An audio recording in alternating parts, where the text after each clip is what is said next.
Hey, I'm Donald Bell, and today we're taking an official first look at the Motorola Xoom. This is an Android-based tablet with a 10.1-inch screen, 32 gigabytes of storage, and a price tag of $800 off contract or $600 with a 2-year commitment from Verizon. It's around the same size as the original iPad, although it has more of a widescreen dimension, and the bezel around the screen isn't as wide.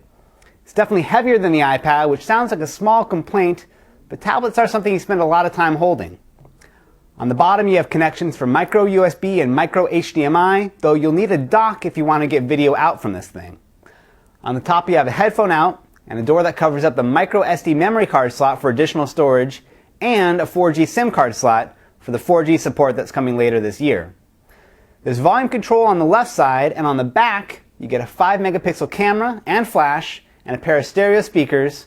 You also see the power buttons over here on the back. Now, it's a little weird to have the speakers blasting out away from you, but it's nice that you don't actually run the risk of covering them up with your hands.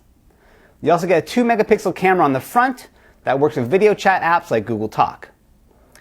One of the biggest differences between the Xoom and all the Android tablets we reviewed in 2010 is the lack of tactile navigation buttons on the home screen. And this is a good thing. Controls for back, search, and menu have all moved onto the touchscreen thanks to the latest version of Android made specifically for tablets. Verizon and Motorola are the first to have Android 3.0, and it's a big part of why this tablet is so special. You get all the stuff that makes Android great. There's full support for Android Market, official Google apps for Gmail, Maps, GPS navigation, and calendar. A lot has changed though. The browser has this tabbed interface that works more like a desktop browser than a smartphone. You get this nice big keyboard. Notifications and settings are down here on the bottom, and generally all the included apps have been overhauled for the larger screen of the tablet. So now the big question. Is this thing a real competitor to the iPad? From my perspective, there's no doubt. It's fast, it's pretty, and you can see that a lot of thought went into the execution. It's not cheap though, and with so many tablet options coming out this year, I'd stay away from contracts like the plague. Verizon and Motorola have the lock on Android 3.0 for now, but there are many eager contenders on the horizon.